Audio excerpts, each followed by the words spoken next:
Hello दोस्तों, मैं हूं अनिल यादव। स्वागत करता हूं आप सभी का अपने यूट्यूब चैनल आदर्श क्लासेस में। आज मैं आपको टॉप 5 क्वेश्चन लेके आया हूं रीजनिंग के, जो एग्जाम में बार बार रिपीटेड हुए हैं और आगामी परीक्षाओं के लिए काफ़ी हद तक इम्पोर्टेंट है, तो इसलिए मैं लेके आया हूँ। चलिए देखते हैं। क्वेश्चन है दोस्तों कि यदि 14 हैज 13 बराबर 9 तथा 27 हैज 36 बराबर 18 हो तो 46 हैज 31 बराबर क्या होगा। ठीक है दोस्तों, तो देखते हैं। यहाँ पर हैशटैग या कुछ भी दे सकता है, प्लस भी दे सकता है, माइनस भी दे सकता है, गुना भी दे सकता है दोस्तों, भागा भी दे सकता है।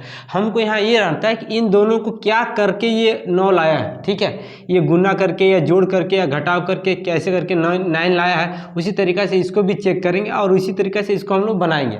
तो हम लोग क्या करते हैं, पहले देखते हैं क्या किया होगा। तो देखिए यहाँ 9 कैसे लाया है ये, तो यहाँ 4 है, यहाँ 1 है, तो इन दोनों को जोड़िए तो कितना, 4 और 1 कितना हो जाएगा, 5 हो जाएगा दोस्तों। और 3 और 1 कितना हो जाएगा, 4। और 5 और 4 को जोड़ेंगे तो क्या हो जा रहा है, 9 हो जा रहा है। सेम उसी तरीक़े से इसको भी चेक करेंगे हो रहा है कि नहीं हो रहा। देखिए 7 और 2 कितना हो गया, 9। और 6 और 3 कितना हो गया, 9। 9 और 9 को जोड़े तो कितना, 18 आ जा रहा है। इसका मतलब इसको भी उसी तरीक़े से करके हम लोग कर लेंगे। 6 और 4 कितना हो गया, 10। 3 और 1 कितना हो गया, 4। 10 को और 4 को जोड़ेंगे तो कितना हो जाएगा, 14 हो जाएगा ना दोस्तों। तो आंसर क्या होगा, बी हो जाएगा। ठीक है, चलिए बढ़ते हैं अगले सवाल की तरफ। चलिए देखते हैं दोस्तों। बोला दी गई आकृति में अगली संख्या क्या होगी, ये क्वेश्चन है। यहाँ 2 है, 10 है, 40 है, 120 है, 240 है, तो यहाँ पर कौन सी संख्या आएगी, ये क्वेश्चन मार्क है दोस्तों। ठीक है, तो देखिए हम क्यों कैसे बनाएंगे। यहाँ 2 है, 10 है, तो देख रहे कि संख्या बढ़ती हुई जा रही है, बहुत संख्या बढ़ती हुई जा रही है, तो क्या करो, नो डाउट गुना ही होगा। तो हम लोग 2 है, यहाँ 10 है, इसका मतलब 2 को 5 से गुना क्या होगा, अगर 5 से गुना करें तभी तो 10 आ रहा, तो 2 को 5 से गुना कर रहे हैं तो कितना, 10 आ गया। चलिए ठीक है, अब यहाँ पर 10 है, यहाँ कितना, 40 है, इसका मतलब 10 को किससे गुना किया होगा, 4 से गुना किया होगा, तभी तो 10 चौके 40 हो जाएगा। चलिए अब यहाँ पर 40 है, यहाँ 120 है, इसका मतलब 40 को किससे, 3 से गुना किया होगा, तभी तो 40 से 120 हो जाएगा। अब यहाँ 120 है, यहाँ 240 है, तो इसको कितना से गुना किया होगा, 2 से गुना किया होगा, क्योंकि 120 दूनी कितना, 240। अब हम लोग शुरू से आ जाएंगे, देखते हैं। देखिए यहाँ 5 से गुना किया है, यहाँ 4 से गुना किया है, यहाँ 3 से गुना किया है, यहाँ 2 से गुना किया है, तो यहाँ पर कितना से गुना होगा दोस्तों, 1 से गुना होगा, क्योंकि सीरियल बाय सीरियल होता है। तो 240 को 1 से गुना करेंगे तो कितना आएगा, 240 ही तो आएगा। ठीक है, ऑप्शन क्या हो जाएगा, ऑप्शन डी हो जाएगा दोस्तों। ठीक है दोस्तों, उम्मीद कर रहा हूँ आपको ये समझ में आ रहा होगा दोस्तों। अगर समझ में आ रहा तो प्लीज़ लाइक शेयर सब्सक्राइब जरूर कीजिएगा। चलिए बढ़ते हैं अगले सवाल की तरफ। चलिए देखते हैं दोस्तों। क्वेश्चन है दिए हुए विकल्पों में से लुप्त संख्या ज्ञात करें। यहाँ क्वेश्चन लुप्त है दोस्तों, यहीं पर क्या होगा ये हमको निकालना है। अब देखिए ये त्रिभुज है, यहाँ 4 दिया हुआ है, यहाँ 6 दिया हुआ है, यहाँ 2 दिया हुआ है, यहाँ 24 दिए 26 दिया हुआ है, यहाँ 3 है, 7 है, 5 है और 26 दिया हुआ है, यहाँ 5 है, 8 है, यहाँ 4 है, यहाँ क्वेश्चन मार्क है, ये हमको निकालना है। तो ऐसे सवालों को हम क्या करते हैं, हमको कुछ भी करके या जोड़ करके या घटाव करके या स्क्वायर करके या क्यूब करके हमको ये संख्या लानी होती है। ठीक है दोस्तों, कभी भागा करना पड़ता है, कभी गुना, कभी माइनस करना पड़ता है, कभी प्लस करना पड़ता है, कभी स्क्वायर करना पड़ता है, कभी क्यूब करना पड़ता है, तो हमको वो देखना रहता है। तो संख्या अगर छोटी रहती है तो हम लोग को ध्यान रखना पड़ता है, या तो जोड़ करके या तो गुना करके लाया गया है ना। अगर बड़ी संख्या, ज़्यादा बड़ी संख्या तो बड़ी संख्या से गुना किया गया होगा, इस टाइप से आता है।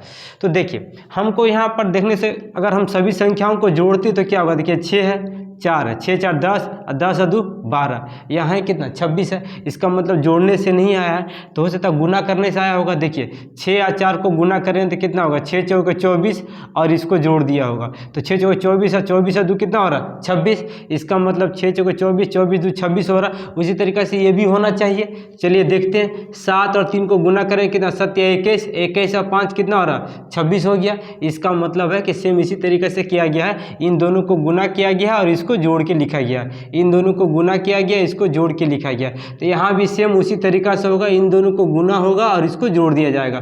तो 5 8 40 और 40 और 4 कितना हो जाएगा, 44 हो जाएगा दोस्तों, ऑप्शन बी। ठीक है दोस्तों, चलिए अब बढ़ते हैं अगले सवाल की तरफ। चलिए देखते हैं दोस्तों। नीचे दी गई प्रश्न का सही भेन आरेख बताइए। क्वेश्चन है अविवाहित है, अध्यापक है, पिता है, ये ऑप्शन है 4 गो, option A, option B, option C, option D है। तो ऐसे सवालों को कैसे बनाएंगे, सबसे पहले हम लोग इसको बनाते समय ये देखते हैं कि मेरा कॉमन कौन है। कॉमन इसमें अध्यापक है दोस्तों, क्योंकि कुछ अविवाहित अध्यापक होते हैं और कुछ अध्यापक पिता भी होते हैं। ठीक है दोस्तों। अच्छा, तो कौन सा वेन डायग्राम जो है परफेक्ट बैठ रहा आपको देखना है। तो चलिए पहले हम लोग इसको देखते हैं, क्या ये सही बैठ रहा है क्या ऑप्शन में। अविवाहित अलग रहेगा, क्या अध्यापक अलग, पिता अलग। क्या अध्यापक पिता हो सकता है कि नहीं, तो अलग अलग कैसे है। जब अध्यापक पिता हो सकता है या अध्यापक पिता होता है तो ये अलग अलग पिक्चर कैसे बन सकता है, इसलिए अलग अलग बन रही है, इसलिए ये तो होगा ही नहीं। चलिए इसमें देखिए, अगर मान लीजिए ये अविवाहित है और ये पिता है, तो क्या अविवाहित पिता तो मैचिंग खाएगा नहीं, क्योंकि अविवाहित मैंने शादी ही नहीं हुआ है, तो ये पिता कैसे बन सकता है, इसलिए ये भी वेन डायग्राम जो है ये भी गलत है। इसमें देखते हैं दोस्तों, अगर मान लीजिए पिता के अंदर अविवाहित कैसे आ सकता है और अविवाहित के अंदर अध्यापक कैसे आ सकता है, क्योंकि ये इसका अंडर में नहीं है ना, तो इसलिए ये जो है ये गलती है दोस्तों। ये परफेक्ट बैठ रहा है, अगर बीच में हम आ जाते ये मेरा अध्यापक आ गया, ठीक है। अगर ये अध्यापक है, ये अविवाहित कर देते हैं, अविवाहित, ये आपको हो गया पिता। अब यहाँ देखिए दोस्तों, अध्यापक ये तो कुछ अध्यापक पिता भी होते हैं और कुछ अध्यापक अविवाहित भी होते हैं, इसलिए ये जो है वेन डायग्राम परफेक्ट बैठ रहा है, इसलिए यही आंसर होगा दोस्तों, ऑप्शन ए। ठीक है, उम्मीद कर रहे हैं दोस्तों ये समझ में आ रहा होगा। चलिए अब बढ़ते हैं अगले सवाल की तरफ। चलिए देखते हैं दोस्तों, बोल रहा है यदि 1 + 4 = 9, 2 + 8 = 18, 3 + 6 = 15 हो तो 7 + 8 बराबर क्या होगा, क्वेश्चन मार्क है दोस्तों। तो यहाँ पर कैसे बनाएंगे, देखिए यहाँ पर कुछ भी हो सकता है कि प्लस दे हो, माइनस हो, हैश हो, कोई भी सिंबल दे सकता है, और हमको ये चेक करना रहता है कि दोनों को मिला करके या गुना करके या भाग करके या घटा करके या स्क्वायर करके कैसे करके ये 9 लेके आया, उसी तरीके से हमको भी लेके आना है। जैसे ये लेके आया उसी तरीके से ये भी लेके आएगा, उसी तरीके से ये भी होगा, तो उसी तरीके से सेम इसको भी हम लोग उसी तरीके से करेंगे। तो कैसे बनाया, देखिए यहाँ पर 4 है, यहाँ पर 1 है, तो 4 और 1 को जोड़ दिया, 4 और 1 कितना हो गया 5। अब फिर से इस 4 को दोबारा जोड़ दिया, तो 5 और 4 कितना हो गया दोस्तों, 9 हो गया।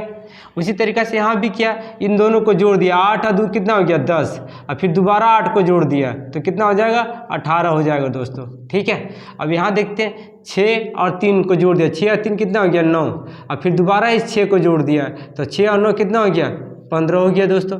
उसी तरीक़े से ये भी होगा, 8 और 7 कितना होगा 15, और फिर इसमें दोबारा 8 जोड़ देगा तो 15 8 कितना हो गया 23 हो गया दोस्तों, ऑप्शन डी।